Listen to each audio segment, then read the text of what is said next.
ወመንፈስ ቅዱስ አሐዱ አምላክ አሜን።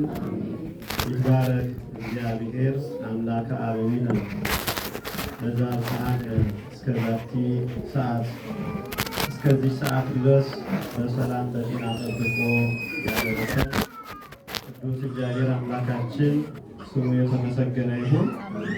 አባቶች ካህናት፣ ወንድሞች ዲያቆናት፣ በዚህ በቅድስና ስፍራ የተገኛችሁ ሁላችሁም የእግዚአብሔር ሰዎች፣ አባቶችና እናቶች፣ ወንድሞች፣ እህቶች፣ ሕፃናትን ጭምር በወደደንና እስከ ሞት ድረስ ባፈቀረን በአንድ ልጁ በጌታችን በመድኃኒታችን በኢየሱስ ክርስቶስ ፍጹም የሰላምታ ቃል ሰላም እላችኋለሁ። እንደምን አደራችሁ?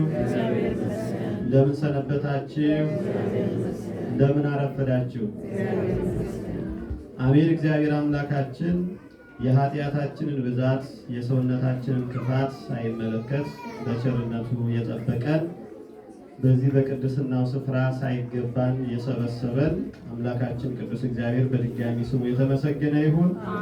የመመኪያችን ዘውድ፣ የንጽህናችን መሰረት፣ የድህነታችን ጀማሪ እመቤታችን ቅድስት ድንግል ማርያም ስሟ የከበረና የተመሰገነ ይሁን። እግዚአብሔር አምላካችን ባከበራቸው መጠን የቅዱሳን መላእክት፣ ቅዱሳን ጻድቃን፣ ሰማዕታት ስማቸው እንደየክብራቸው መጠን የከበረና የተመሰገነ ይሁን። እንደ እግዚአብሔር መልካም ፈቃድ የምንማማርበት የትምህርታችን ርዕስ የሚሆነው መኑ ውእቱ ገብርኄር፣ ታማኝ አገልጋይ ማን ነው የሚል ይሆናል ማለት ነው። እንደሚታወቀው እንግዲህ የዐቢይ ጾም 6ኛ ሳምንት ላይ እንገኛለን። ዕለቱም ገብርኄር በመባል ይታወቃል። ገብርኄር ማለት ደግሞ ታማኝ አገልጋይ ማለት ነው። ይህንንም ስም ለዚህ ሳምንት ይሆን ዘንድ የሰጠው ያሬድ ነው ማለት ነው። መነሻውን ከማቴዎስ ወንጌል ምዕራፍ 25 ከቁጥር 14 ጀምሮ ባለው መልእክት ላይ የተመረኮዘ ሆኖ ቅዱስ ያሬድ ለዐቢይ ጾም ሳምንታት ስም እየሰጠ በዚያ ምክንያት ቤተክርስቲያናችን አገልግሎቷን ትቀጥላለች ማለት ነው። ስለዚህ እግዚአብሔር አምላካችን በወደደና በፈቀደ መልኩ እሱ ራሱ ባለቤቱ ያስተምረናል፣ እርሱ ይመክረናል።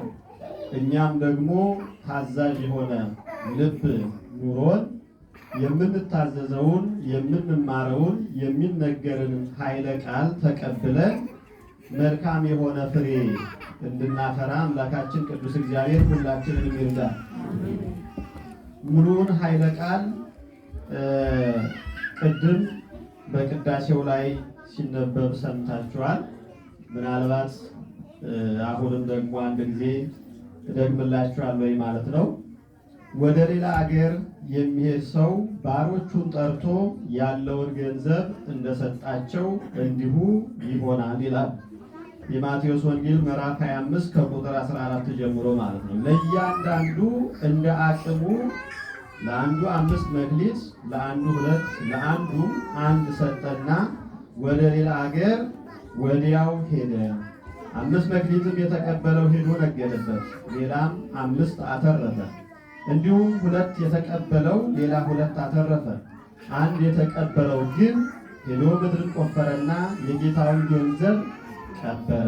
ከብዙ ዘመንም በኋላ የእነዚያ ባሪያዎች ጌታ መጣና ተቆጣጠራቸው።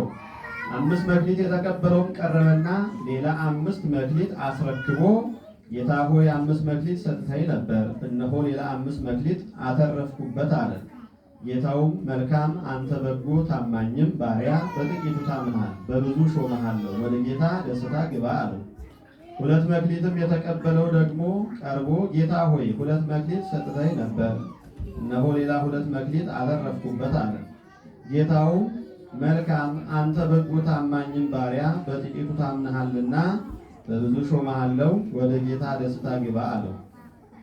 1 መክሊትም የተቀበለው ደግሞ ቀርቦ ጌታ ሆይ ካልዘራህበት የምታጭድ ካልበተንክበት የምትሰበስብ ጨካኝ ሰው መሆንህን አውቃለሁ።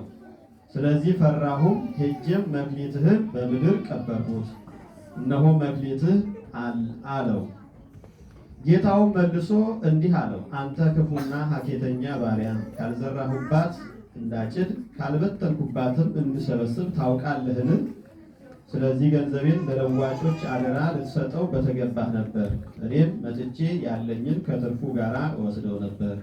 ስለዚህ መክሊቱን ውሰዱበት፣ 10 መክሊትን ላለው ስጡት፣ ላለው ሁሉ ይሰጠዋልና ይበዛለትማል። ከሌለው ግን ያው ያለው እንኳ ይወሰድበታል። የማይጠቅመውንም ባሪያ በውጭ ወዳለው ጨለማ አውጡት፣ በዚያ ልቅሶና ጥርስ ማፋጨት ይሆናል። ስለ ቃሉ የቃሉ ባለቤት በእግዚአብሔር አምላካችን በድጋሚ የተመሰገነ ይሁን። እንግዲህ ኃይለ ቃሉን በስፋት እንደሰማችሁት ነው። ከዚህ መካከል እኛ የምንማረው እኛ ልንወስድ የሚገባን ነገር 5 መክሊት የተባለው ምንድን ነው? 2 መክሊት የተባለው ምንድን ነው? 1 መክሊት ምንድን ነው? 5 መክሊት የተቀበሉት እነማን ናቸው? 2 መክሊት የተቀበለው ማን ነው? 1 መክሊት የተቀበለው ማን ነው? እኛ ምን አይነት መክሊት አለ?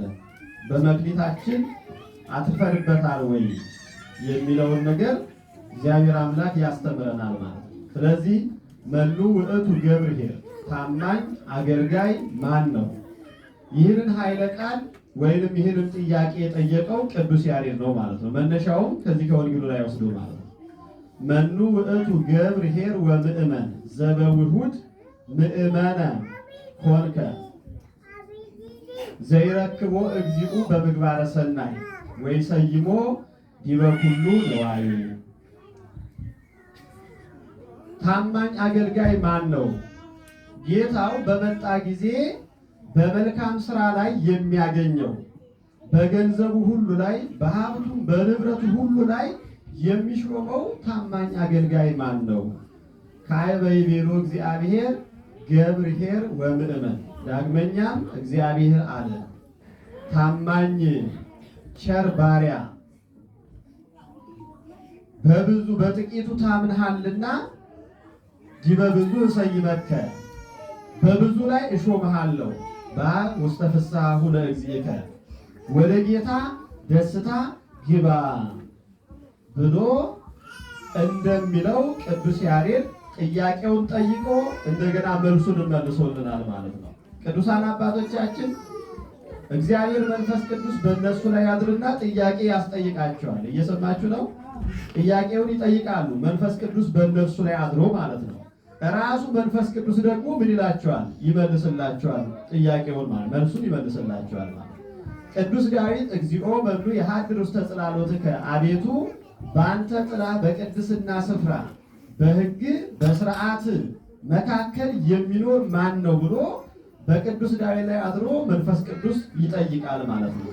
ከዛ በኋላ መንፈስ ቅዱስ ራሱ ይመልስለታል ማለት። መልካም የሰራ አራጣን የማይቀበል ቤተሰቡን የማያሰድብ ታላላቆችን የሚያከብር እግዚአብሔርን የሚፈራ እጁ ንጹሕ የሆነ ልቡም ንጹሕ የሆነ እርሱ በዛ በቅድስና ስፍራ ይኖራል ብሎ መንፈስ ቅዱስ ራሱ መለሰለት ማለት ነው። ስለዚህ ቅዱስ ያሬድ መኑ ውእቱ ገብርኄር ብሎ ጠየቀ ማለት ነው። ከዚያ በኋላ እግዚአብሔርም አለ ታማኝ አገልጋይማ በጥቂቱ የታመነ ነው፣ እርሱንም ደግሞ እኔ በብዙ እሾመዋለሁኝ፣ በብዙ እሾመዋለሁ ብሎ እግዚአብሔር መንፈስ ቅዱስ መልሶለታል ማለት ነው። ስለዚህ እንግዲህ እዚህ ላይ የምንመለከተው አንድ ታላቅ ባለጸጋ እንዳለ፣ ይህ ባለጸጋ ደግሞ መቼስ ባለጸጋ የሚኮነው ዝም ብሎ አይደለም፣ ተቀምጦ አይደለም፣ ወጥቶ ወርዶ ነግዶ እያተረፈ ነው። በዛ በሚያተርፈው ገንዘቡን በአግባቡ እየተጠቀመበት ነው ሀብቱ የሚበዛለት። ባለጸጋ የመባል ስምም የሚሰጠው ከዛ አንጻር ነው ማለት ነው። ስለዚህ ይህ እንደለመደው ቸር ባለጸጋ ነው፣ ደግ ባለጸጋ ነው። ሀብቱን ንብረቱን ሌላው ሰው እንዲጠቀምበት ጭምር ለራሱ ብቻ ሳያደርግ ለሌላውም እንዲገለገሉበት፣ እንዲወጡበት፣ እንዲወርዱበት፣ የዕለት ጉርሳቸውን እንዲያገኙበት፣ ችግሮቻቸውን እንዲፈቱበት ይሰጣል ማለት ነው፣ በብድር መልኩ ማለት ነው። እና ይህ ባለጸጋ ወደ ሩቅ ሀገር ለመሄድ ተዘጋጀ። ወደ ሩቅ ሀገር ሲሄድ ሀብቱና ገንዘቡ ዝም ብሎ ቁጭ ብሎ በቤት ውስጥ ተቆልፎ ከሚቀር ታማኝ የሆኑ አገልጋዮችን የሚቀርባቸውን የሚያውቃቸውን አገልጋዮች ባሮችን ጠርቶ